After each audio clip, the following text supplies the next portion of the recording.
ಹಿಂದೂ ಮುಸಲ್ಮಾನ ಅಂತ ನೀವು ಹೇಳ್ತೀವಿ. ನನ್ನ ಪ್ರಶ್ನೆ ಇರೋದು, ಯಾಕೆ ಲಕ್ನೋದಲ್ಲಿ ಗಲಾಟೆ ಆಯ್ತು, ಯಾಕೆ ಬಿಹಾರ್ನಲ್ಲಿ ಗಲಾಟೆ ಆಯ್ತು, ಯಾಕೆ ಮುಂಬೈಯಲ್ಲಿ ಗಲಾಟೆ ಆಯ್ತು? ಅಲ್ಲಿ ಬಂದವರು ಬಾಂಗ್ಲಾದೇಶಿಯರ ಗಲಾಟೆ ಮಾಡಿರಲ್ಲ ನೀವು.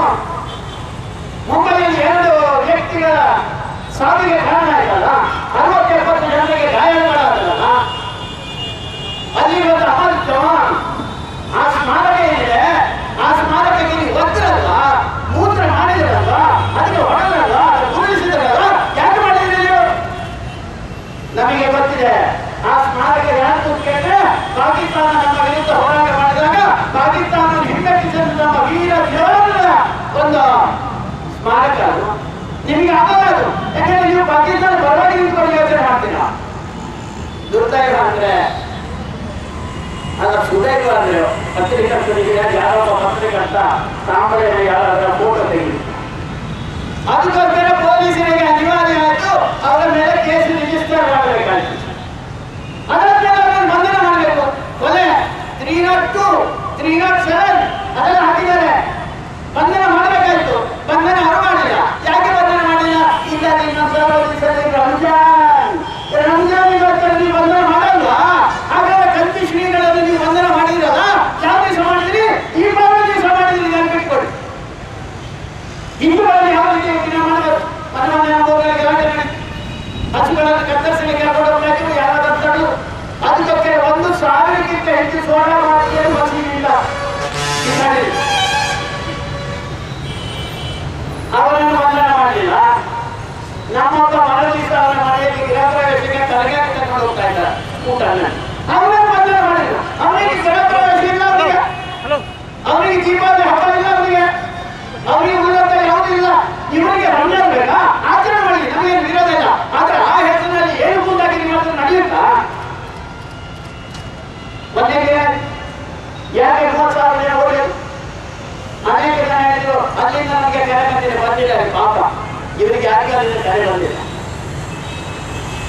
ಯಾಕೆ ಓಡಲಿಲ್ಲ? ಇನ್ನೂ ಒಂದು ಕರೆ ಬಂದಿದೆ. ಅನೇಕ ಜನ ಹೇಳ್ತಾರೆ, ಪೊಲೀಸರಿಗೆ ಒಂದು ಸುದ್ದಿ ಬೇಕಂತ ಹೇಳ್ತಾರೆ. ಇಲ್ಲಿ ಇರುವಂತ ಮುಸಲ್ಮಾನರು ಅಸ್ತಾಗಿನ ನಮ್ಮ ಬಂಧುಗಳೇ ಅಂದ್ರು ಅವರೆಲ್ಲ ಅತ್ಯಾಚಾರ ಮಾಡಿದ್ದಾರೆ, ಅನಾಚಾರ ಮಾಡಿದ್ದಾರೆ, ಹೊಡೆದಿದ್ದಾರೆ. 40ಕ್ಕಿಂತ ಹೆಚ್ಚು ಅಂತ ಉದಾಹರಣೆಗಳನ್ನ ಬರ್ತಿದೆ. ರಂಜಾನ್ ಆದ್ಮೇಲೆ ನೋಡ್ಕೊಳ್ತೇವೆ. ರಂಜಾನ್ ಎಂತ ಪವಿತ್ರ ಹಬ್ಬ ಇವರಿಗೆ, ಶಾಂತಿಯ ಸಂಕೇತ ಅಂತ ಹೇಳ್ತಾರೆ. ಅಶಾಂತಿಯ ನಿರ್ಮಾಣ ಮಾಡ್ತಾ ಇದ್ದೀರಾ ನೀವು. ಈ ದೇಶವನ್ನು ಪಾಕಿಸ್ತಾನ ಮಾಡೋದನ್ನ ಯೋಚನೆ ಮಾಡ್ತಾ ಇದ್ದೀರಿ. ಅವರು ಇಲ್ಲಿಂದ ಹೋಗಬೇಕಾದ್ರೆ, ಅಸ್ಸಾಂನ ಜನ ಹೋಗಬೇಕಾದ್ರೆ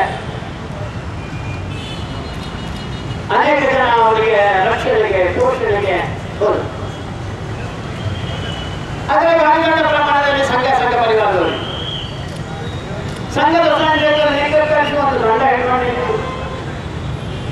ಇಲ್ಲಿ ಒಬ್ಬರು ಮಾಜಿ ಮುಖ್ಯಮಂತ್ರಿ ಇದ್ದಾರೆ. ಅವರು ಹಾಲಿ ಮುಖ್ಯಮಂತ್ರಿ ಆಗಲಿಕ್ಕೆ ಹಾದಿಗಳನ್ನು ಹಿಡಿಯಲಿಕ್ಕೆ ಹೊರಟಿದ್ದಾರೆ. ಅದಕ್ಕೋಸ್ಕರ ದಂಡ ಹಿಡ್ಕೊಂಡು ಯಾತ್ರೆ ಹೋಗಿದ್ರ ಅದೊಂದು ಶಸ್ತ್ರ. ಇಲ್ಲ, ನಿಮ್ಮ ಹೂವು ಹಿಡ್ಕೊಂಡು ಹೋಗ್ಬೇಕಾಗಿತ್ತ ಕಲೆಯಲ್ಲಿ. ನಾವು 5-6 ದಿವಸ ಇದ್ರಲ್ಲಿ ಮಾಜಿ ಮುಖ್ಯಮಂತ್ರಿ ಏನಾದ್ರು ರಕ್ಷಣೆಗೆ ಬಂದ್ರ ಅವ್ರ ಬಗ್ಗೆ ಎಲ್ಲ ವಿಚಾರಿಸಿದ್ರ ನೀವು? ಎಷ್ಟು ಜನ ಕಾಂಗ್ರೆಸ್ ಬಂದ್ರೆ ಪರಮೇಶ್ವರ ಎಲ್ಲಿದ್ದೀರಪ್ಪ ನೀವು? ಬಂದ್ರೆ ಅಲ್ಲಿಗೆ ನಾವು ರಕ್ಷಣೆ ಘೋಷಣೆ ಮಾಡಿ ಈ ದೇಶ ಒಂದು ಒಳಗಡೆಯಿಂದ ಹೊರಗಡೆ ಬೆಂಗಳೂರಿನ ಜನತೆ ನಿಮಗೆ ಎಲ್ಲ ರೀತಿಯಿಂದ ಉದಾರಿಗಳವರು, ಶಾಂತ ಸ್ವಭಾವದವರು, ನಿಮಗೆ ಎಲ್ಲ ರೀತಿಯ ರಕ್ಷಣೆ ಕೊಡ್ತೇವೆ ಅಂತ ನಾವು ಹೋಗಿ ಪ್ರಾರ್ಥನೆ ಮಾಡಿಕೊಂಡ ಸಂದರ್ಭ ಇವರನ್ನು ಅಪಹಾಸ್ಯ ಮಾಡ್ತಾರೆ. ಇಡೀ ದೇಶ ಒಂದು ಅಂತ 25 ಸ್ವತಂತ್ರ ತಾಸು ಹೇಳಿದ್ರು.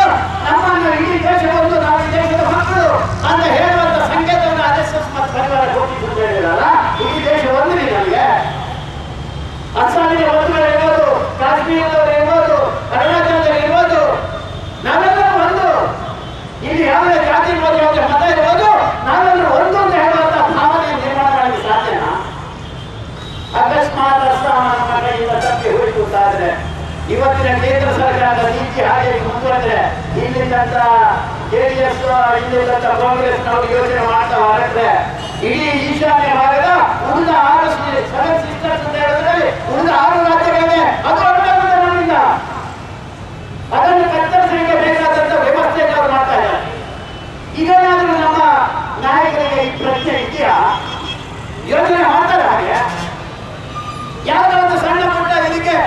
ದೇಶದಲ್ಲಿ ಕತ್ತಲೆ ಎಬ್ಬಿಸ್ತಾ ಇದ್ದಾರೆ, ಎದುರಿಸಬೇಕಾಗಿಲ್ಲ ನಾವು. ಸರ್ಕಾರ ಯಾವುದು ಏನು ಯೋಜನೆ ಮಾಡಬೇಕಲ್ವಾ? ಈ ದೇಶದಲ್ಲಿ ಇಂಥ ತೊಂದರೆಗಳನ್ನ ಇಷ್ಟು ವರ್ಷಗಳಲ್ಲಿ ಅವರು ನಡೆಸ್ತಾ ಇದ್ದಾರೆ. ಏನ್ ಮಾಡಿದ್ರು? ಬಾರಿ ಮಜಾ ಆಗ್ತದೆ. ಯಾವುದೇ ಗಲಾಟೆ ಆಗಲಿ ಹಿಂದೂಗಳ ಮೇಲೆ ಆಕ್ರಮಣ. ಬೆಂಗಳೂರಿನ ಅನೇಕ ಕಡೆಗಳಲ್ಲಿ ಆದಂತಹ ಹಲ್ಲೆ ಕಳಿಸಿದಂತಹ ಎಸ್ಎಂಎಸ್ಗಳು ಅದರಿಂದ ಭಯಭೀತಿಗೊಂಡು ಬೆಂಗಳೂರಿನಿಂದ ಸುಮಾರು 30-40